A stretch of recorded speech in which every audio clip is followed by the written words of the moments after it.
Looking for the perfect coffee before training? Head over to Stewart's Coffee. It's a family-owned business, and they sell a performance blend of coffee that is just incredible to have as my cup of coffee before training.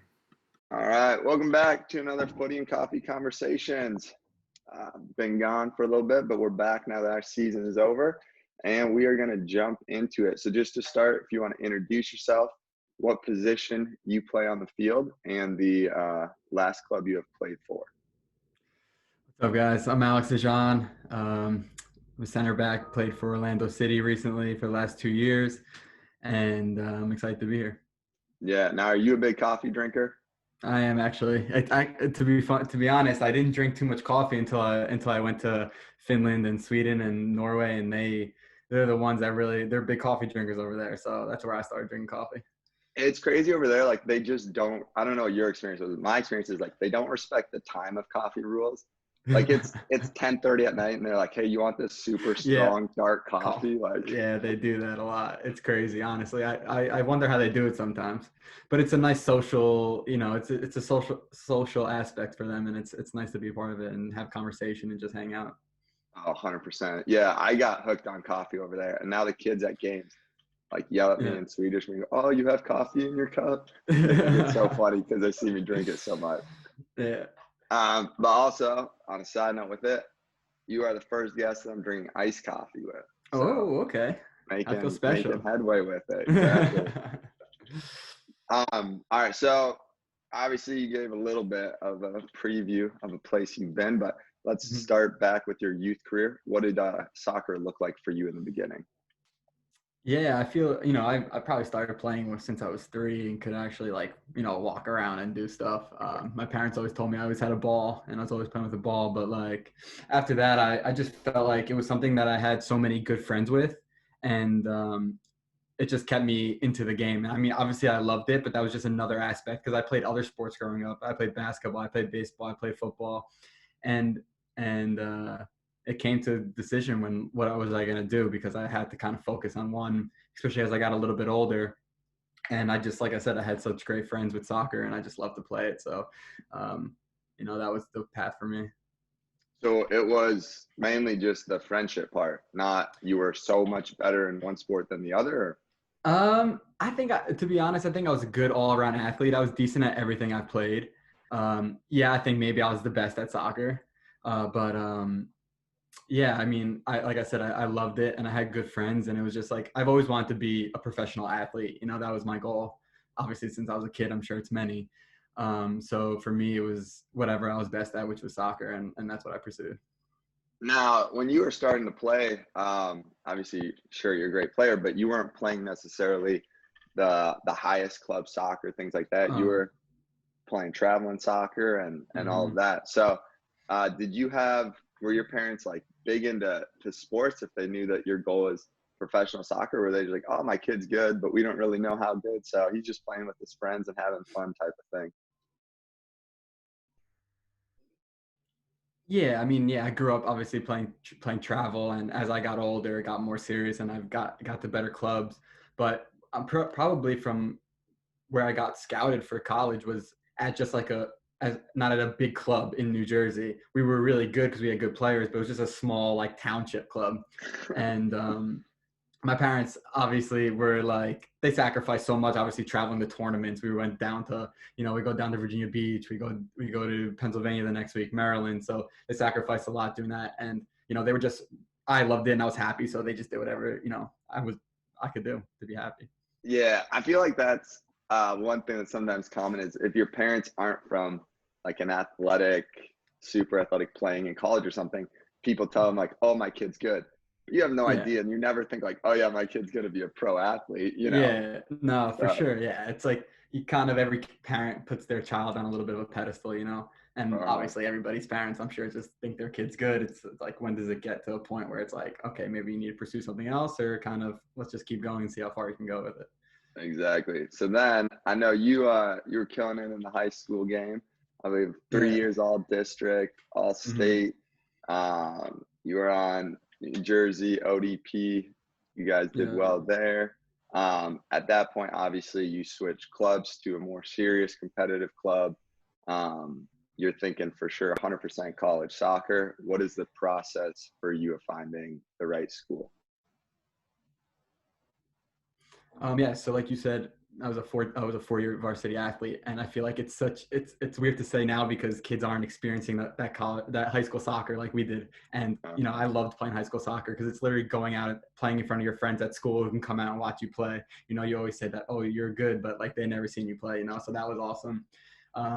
From there, I played, like I said, for something called the Howell Strikers, which is like a township team that wasn't really a big club. And from there, I moved on to PDA, Player Development Academy, which is probably the biggest club in New Jersey, or back then at least it was. And yeah, from there, I just, what was the best fit for me was somewhere where I wanted to play I want to play every year. I want to grow. I want to get better. And I got recruited by a bunch of different schools, and probably only went on official visits to a couple of them. And right when I went to Old Dominion, for me, I just felt so at home and such, I don't know, there's something about the school. They just built a brand new facility at the soccer field, and it just felt like home. So right away, for me, that was like amazing. And that was like my decision. I think I went to Villanova, a couple other ones. I can't remember all of them, but for me, ODU was the best fit for me. Okay, so you knew the second you went there, this is the one. Yeah, for sure. It was just like it was a little bit warmer down in Virginia. It was close to the beach. I'm from Jersey, so we're close to the beach, and it just felt like somewhere where it was so like a brotherhood. I remember talking to this guy Evan Newton. He still plays. He's actually just got loaned to New York City FC. He I think was playing for Indy last year, but he was sitting down and we talked when he got there, and he was like a national team goalkeeper back then, and it just felt like it was just such a brotherhood, and that's what I kind of wanted to be a part of. 100%. Yeah, that's huge. So then you're balling in high school, you make the commitment, you go to college. Obviously there's a step up, there's a learning curve in college. Were you a starter right away that freshman year? I'll honestly never forget this. So right when I got in my freshman year, we had our first preseason game against Virginia, and the previous year they just won the NCAA tournament. So I was starting right back, and my first 10-15 minutes were an absolute nightmare.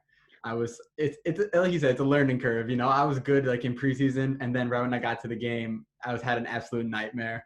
Coach took me out after like 20 minutes. I was like, oh no. But throughout my freshman year, I played right back a little bit, and then halfway through the year I started and was a starter at right back for the rest of that year. And then the next 3 years, I just played center back and started every game. And in that moment, I'm sure you're kind of thinking, oh gosh, like I butchered the one chance I had. Whereas as the coach, you're like, it's a freshman, you got to get used to the speed, physicality, everything of college soccer. Yeah, for sure. I mean, you're playing against a lot bigger guys. Everybody's big, strong, and fast in college soccer. And I remember I had a joke with my friends. I'm like, I'm transferring. I always say like, I'm transferring. But obviously everything worked out, and it just pushes you to work a little bit harder. And that's good. Yeah, 100%. So then when in college soccer, did it go from, okay, I want to be a professional soccer player to, okay, this is looking like a reality that could happen? Yeah. I would say, I'm trying to think. Like every year, obviously, I wish I took training a little bit more seriously in college. I remember going to training and like, oh, whatever. But I would say like my junior year is something when I was like, okay, I can definitely pursue this. I feel like, not that I was overlooked in college, but I feel like sometimes I didn't get the recognition that I deserved, and it just motivated me even more to go on it and train harder and get better and just pursue that professional career. So I would say, yeah, around my junior year and definitely going into my senior year, it was definitely something that I thought that I could definitely do. And then senior year, you finish your season. At that point, do you sign with an agent?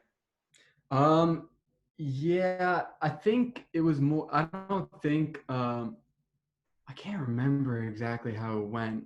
I know some were reaching I know I'm out to me. asking My you dad was in questions from a communication. little while ago, I going know, back in right? time Oh, a few years. it's like 8 years ago for me. I was like, I wish I was back then. I think my dad was in communication with agents during the Okay. time because you can't communicate with them when you're in college. And then coming out, we ended our senior year, and I know I was trying to, I want to do whatever I could to get to go to the next level. So our assistant coach Trevor Adair had some good connections in New England, so he got me up to go to New England to train me and 3 other guys with New England in like their little preseason camp. It was like 60 guys that they brought in, which was like the best for me, the best situation that I could be in at that time. I wasn't going to the combine, and I knew I was good enough, but I wasn't going to the combine. And actually, when I went up to New England, I actually played really, really, really well. So there was some really good interest from them. And then I went down to Florida to do that, have like a USL combine thing down there. Yeah, I know which one you're talking Yeah, about. yeah. Uh-huh. So I just like, oh, okay, let me go down there just to try it. I went down there, was there for a couple of days, and then actually went to Trevor, our assistant from ODU, actually got me to go down to Orlando City and train with them when they were in USL for a week.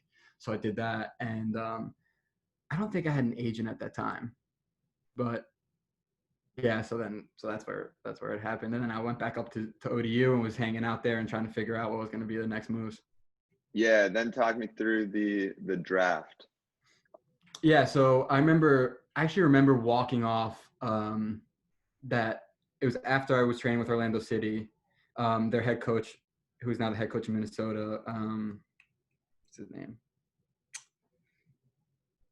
Adrian Heath. He was the head coach down in Orlando at the time, and I remember he said, he's like, oh, I heard there's some interest from Orlando because I was talking about him with maybe signing with them if nothing happened. He said, oh, I heard there's some interest from New England. So I was like, oh, like that's good to hear. I remember flying back up to ODU.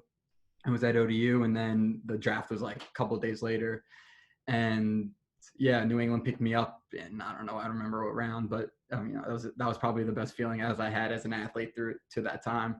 And I just remember like feeling like your dreams come true, but it's like essentially it's literally just getting started.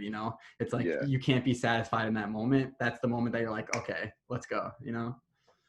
Yeah, I feel Yeah. like the draft is such a strange thing, especially if you're like not okay, maybe the top 10 or something. Sure, like Mm-hmm. you're gonna sign, but then after that, it's like great that you got signed, great that you got recognized, but Yeah. in reality, like basically just gets you a foot into preseason A camp. preseason. You're Yeah. no contract is sitting at the end of No, that yeah, guaranteed. yeah.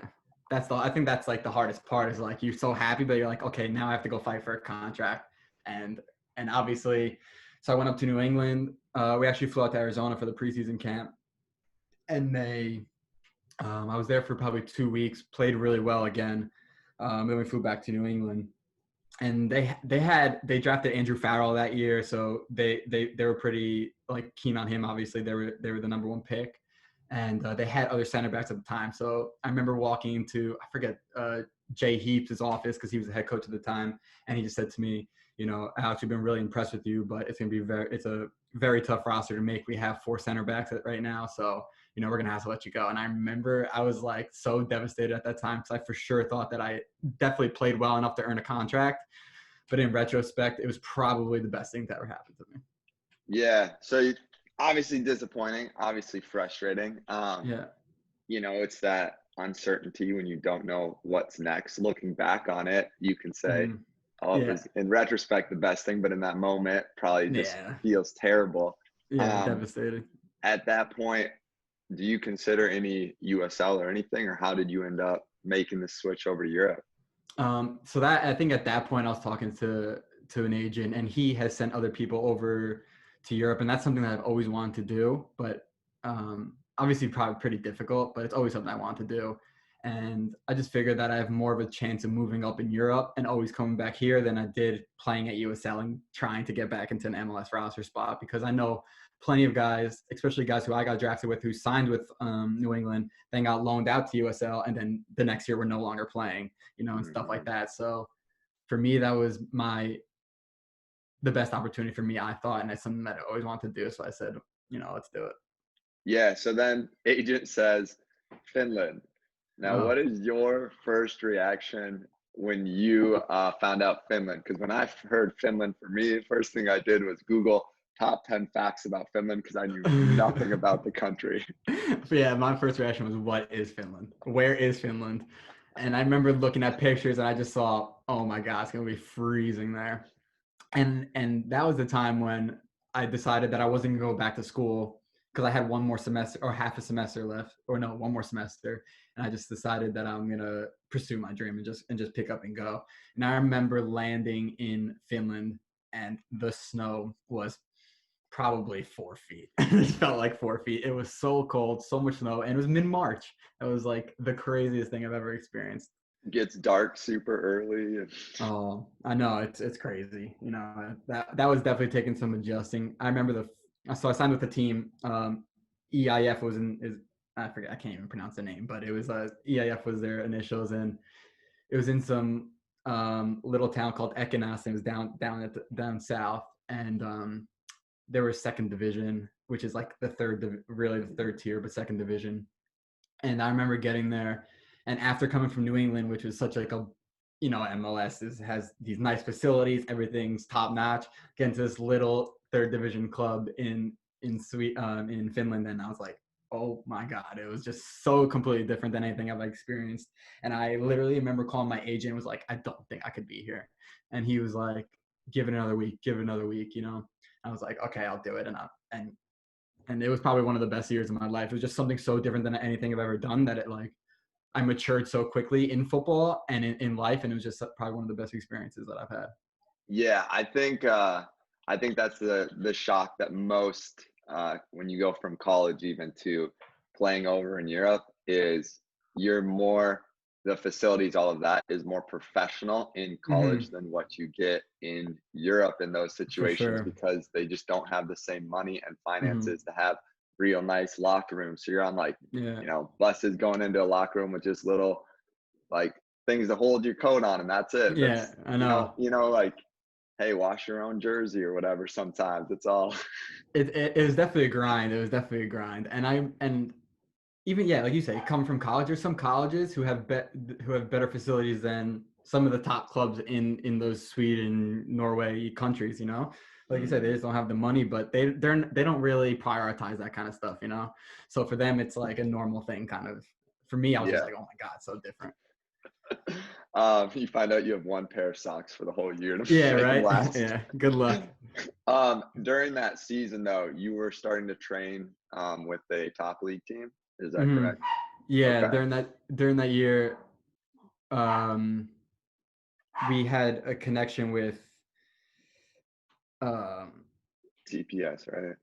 no, not TPS. I was Oh, not TPS. TPS is where I signed that next year, but EFCO Mediham on that Oh, little okay. island. Yeah, Yeah. so I took the boat back and forth there a couple, maybe 3 or 4 times, and trained with them.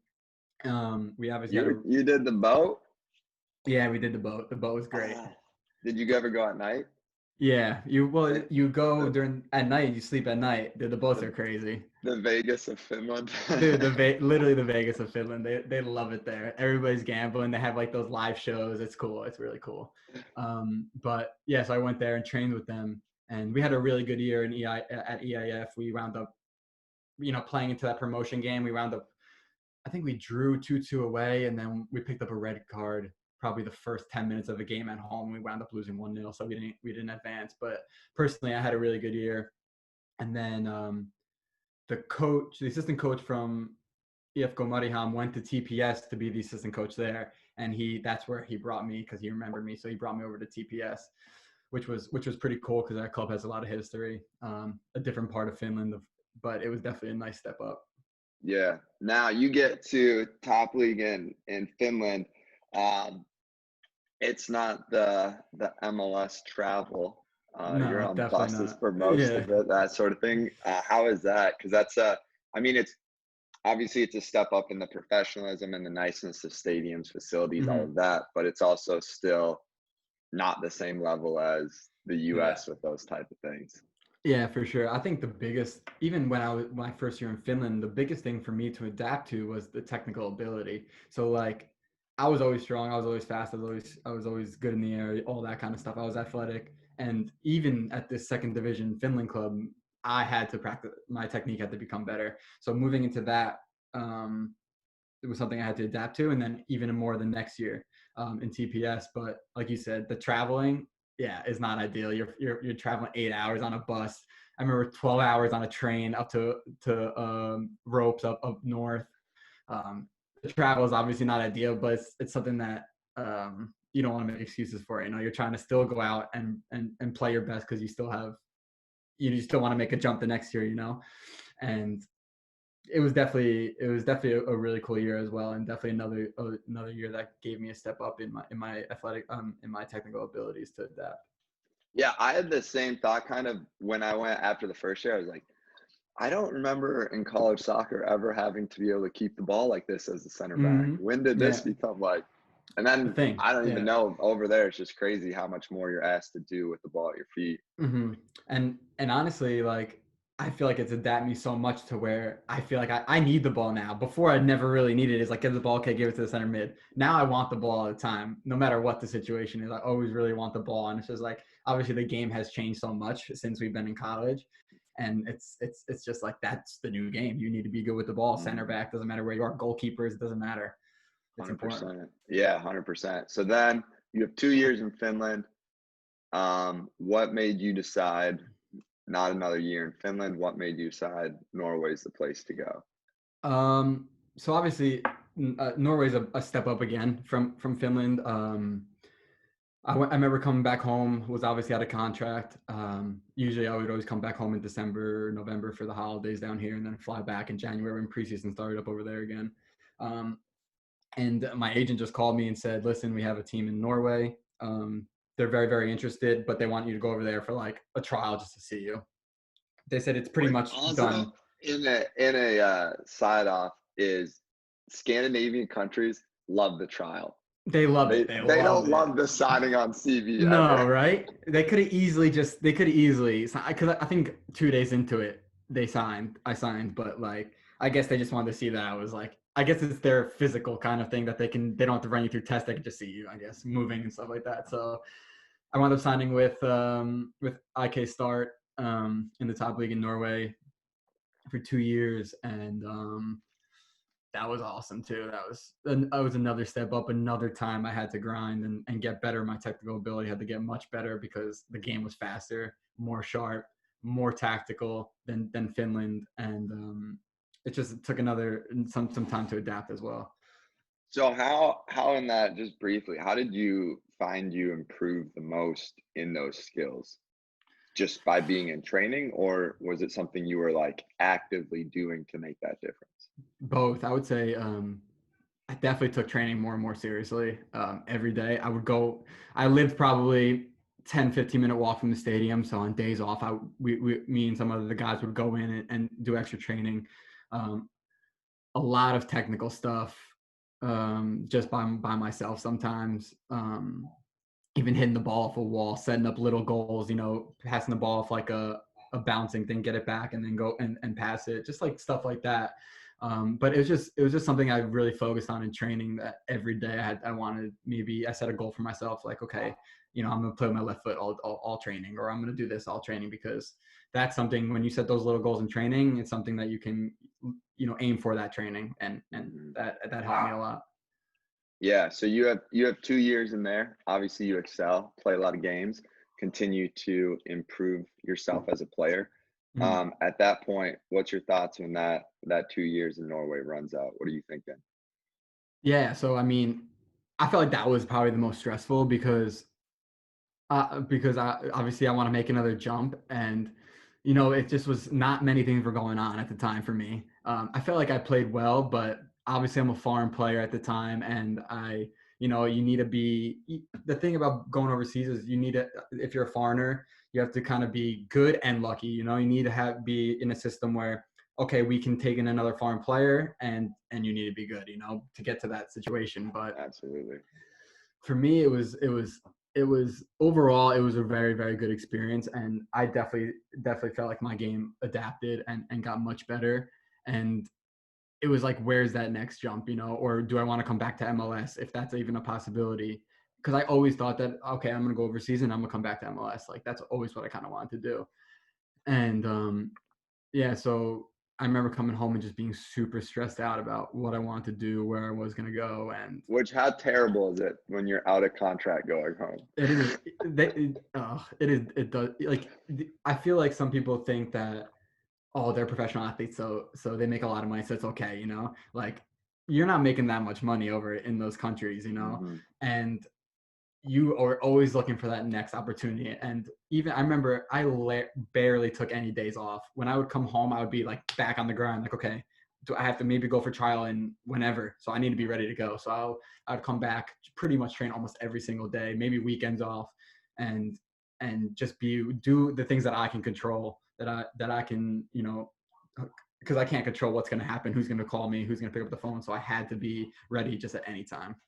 Yeah, and that's the truth. When you're out of contract, literally, you get a call. Yeah. Hey, can you be in this country in 4 days? Yeah, literally, that's it. And you got pick up and go. I've me and my now wife. We've been together for over 10 years, so it was always so difficult to just leave her and go. It was always so difficult and it happened so quickly that but you always got to be ready. So that's what I made sure I was. 100%. Yeah. So after that, you're in the off season, you're waiting, what's next? You're thinking maybe MLS, I go back, maybe not. Yeah. How do you get another checklist off of the Scandinavian Nordic countries? I'm making my way around. I remember I got a call from a team in Iceland as well, top league in Iceland, and I just felt like that wasn't the right move for me. I felt like that was maybe a step back in the direction that I wanted to go. And also I had a call from this team in Sweden called Dalkurd, and they were just I did a little research of them because I didn't really know much about them. They were in Superettan, which is not the top league but the league underneath, and they're like the first team in, I think, all in the history of soccer to like jump. They've like got promoted 10 years in a row or something like that. Started Division 10 and literally got promoted to Superettan, which was 10 years in a row. And obviously their goal was to get to Allsvenskan, which was the next one. And I just felt like being part of that team, playing pretty much every game and being a bigger role on that team was better than going to Iceland. And they probably play Champions League because it was FH is one of the best teams in Finland. They play Champions League, but I just felt like that was more of the pathway for me. So I signed with Dalkurd for 2 years and went out to Sweden. Yeah, so obviously, I mean, in a sense, maybe it's a step back going to the second tier, but then in another step, they're looking for promotion, and you get the promotion. Exactly. Sweden's a much bigger than in Allsvenskan.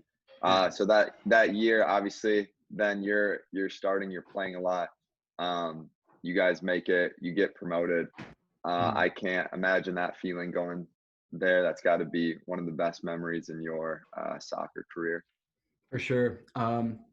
They stressed big time that they were trying to get promoted. I think that past year they finished maybe 4th or 5th and didn't get that promotion. So they stressed big time that was their goal at the end of the year, obviously.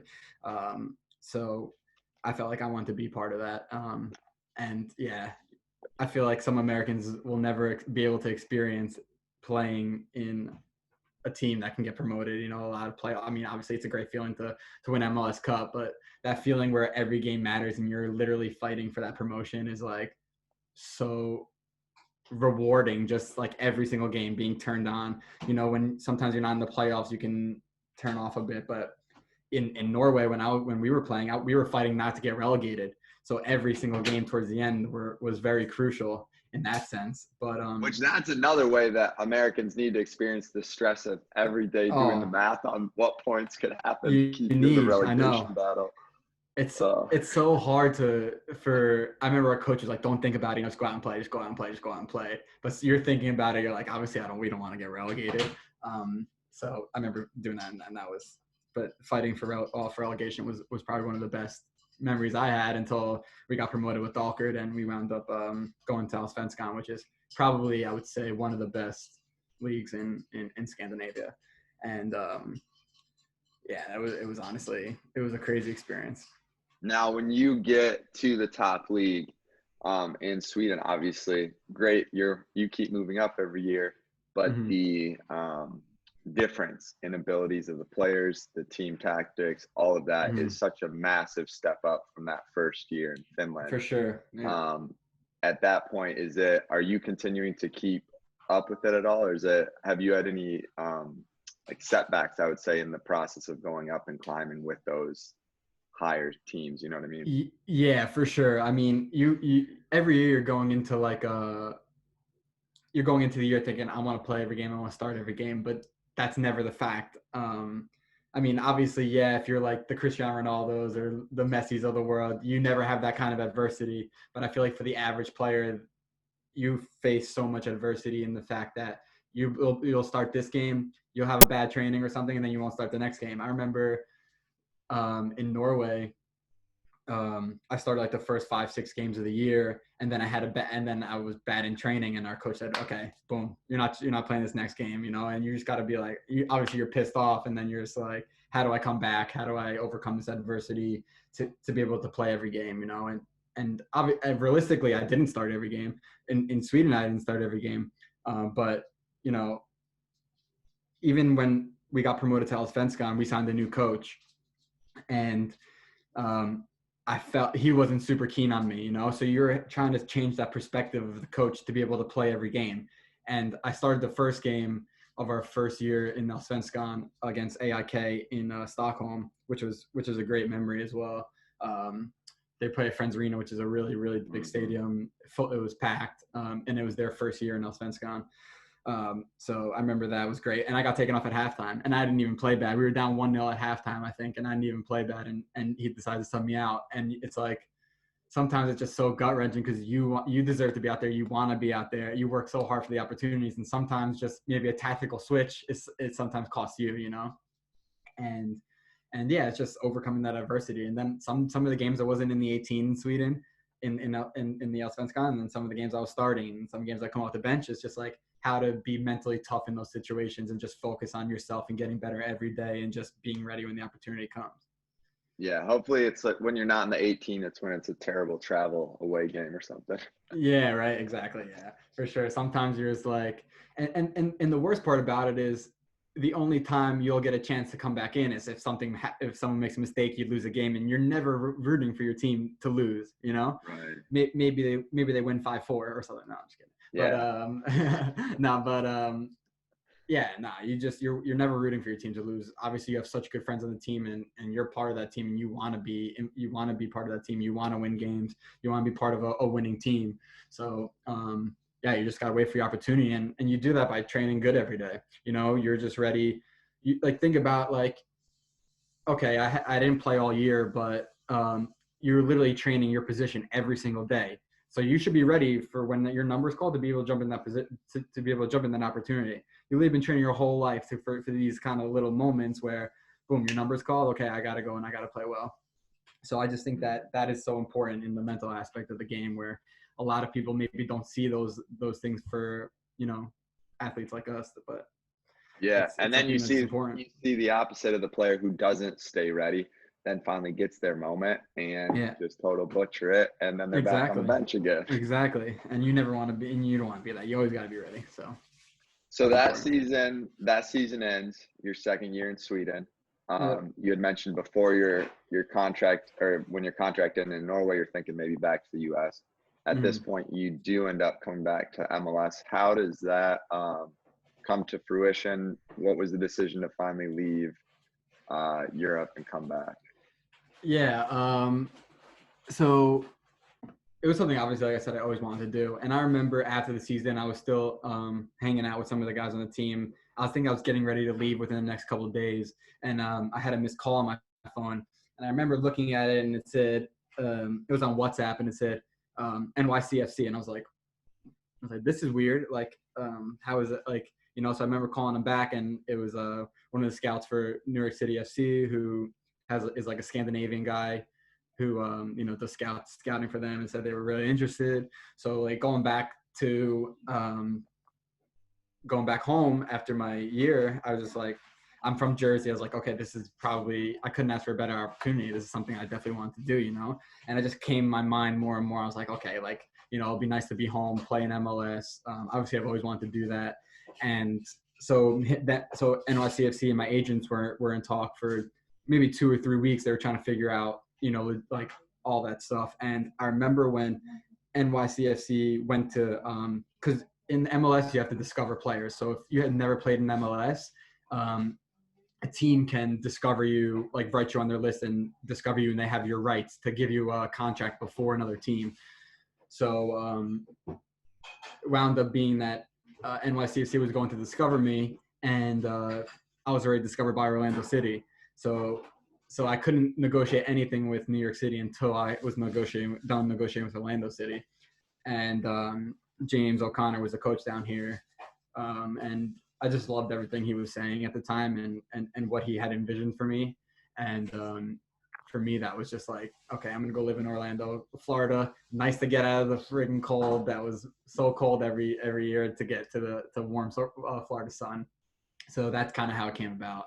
And how ironic that a team that you trained with years before in the USL now come back calling for you in the MLS. It's crazy. I know, that was crazy. And it's so funny because James O'Connor played for Orlando City when I was down there on trial with them. So it was pretty full circle, which is pretty funny. So that was it was awesome. That's kind of the full circle story in that sense of you go from being drafted, your MLS chance doesn't work out. You go down to lower division in Finland. Yeah. And then somehow you climb the ladder all the way in Europe to get top flight and then get the opportunity back in the MLS after all those years. What is that experience of finally getting the MLS contract that you had essentially in a way worked so many years to get? Yeah.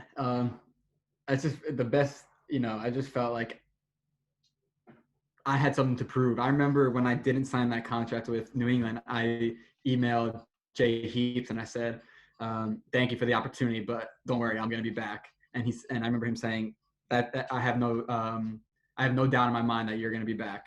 And like, I just felt like that was such like that I could do it. I just had to work my way to get there, you know, and it's not easy. And obviously MLS has just improved every single year.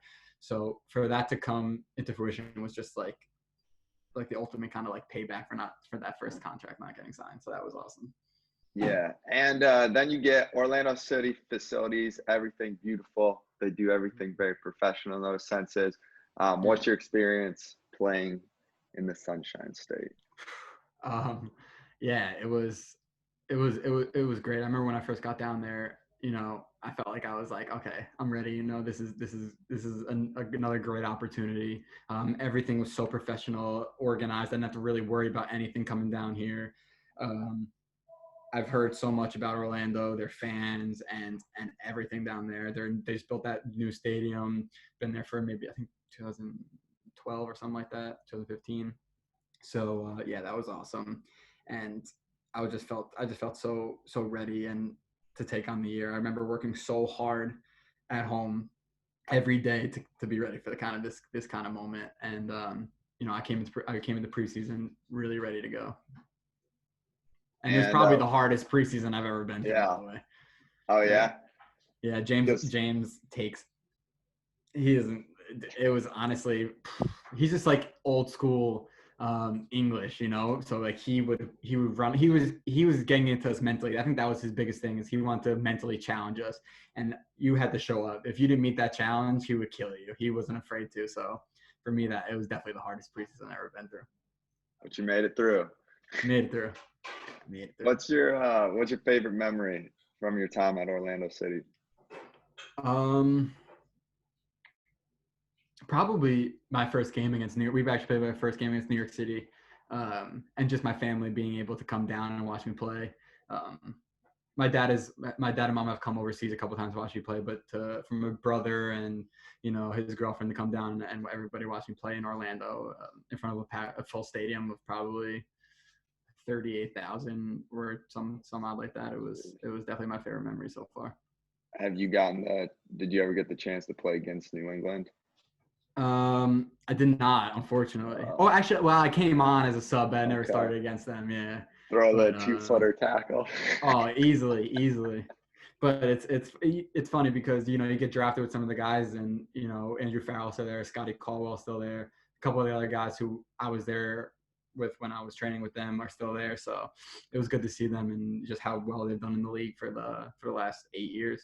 It's impressive to be in the league for that long. It's hard. Yeah, 100%. And now, what are you for your future? Do you know yet what is next for you, or just trying to figure that out? Yeah, at the moment, just trying to figure it out, taking some time off, spending some time with the family. Obviously, I have it. Well, not obvious, but I have a newborn who's 10 months old now. Congratulations. So yeah, it's been a blessing. Spend some time with him, and then I'm gonna start training in a couple days. Start getting ready for whatever's to come. But I'm ready for whatever. I'm excited to stay in the States and find something. I think something will come.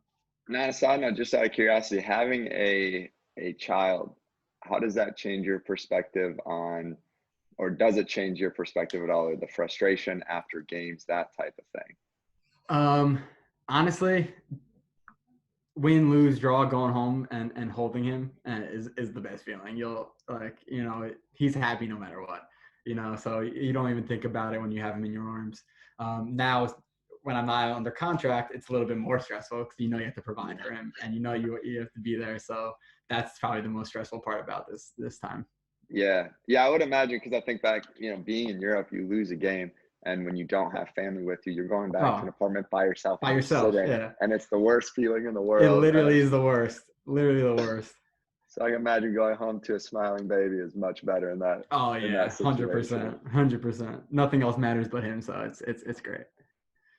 So last question I have is, just looking back, if you could go back to 15-year-old you, playing club, traveling, soccer, having fun, sophomore year of high school, whatever, what would be the biggest piece of advice now at your age, specifically with soccer, that you would give yourself?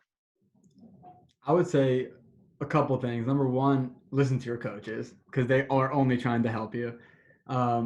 Number two is just really train hard every single training. You train how you play how you train, and I've come to learn that if things aren't going your way, you still got to work hard in training. You can't be that guy who's going to be depressed, like walking around the field. You go out there, everybody's watching, coaches are watching, players are watching, and you don't want to let them down.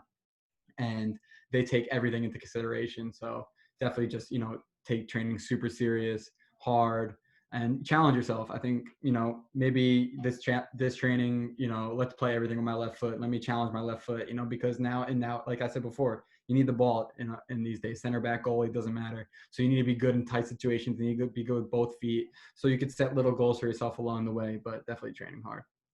All righty. I like that. As a coach, I really like that advice. Yeah, right. And I also listen to your coach.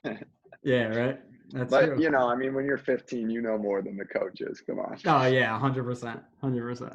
All right, man. I appreciate you sharing your story again. I think it's a great story because it's not just a continual I just went up the ladder the easy way, made it after college, right to MLS, and then just have been chilling there. I love the grind aspect. I love the going to Europe, having to fight your way up the ranks and getting promotions, getting success, and then finally making it back full circle back into the MLS. So thank you a lot for sharing your story. No problem. It was a pleasure. It's always nice. I hope it motivates one of these younger guys to go out, train hard, and pursue their dream. Absolutely. All right, man. Take care. Excited to see what's next for you in the soccer world. Thanks, bro. I appreciate it. All right. Thank you. Yep. Bye. See you, mate.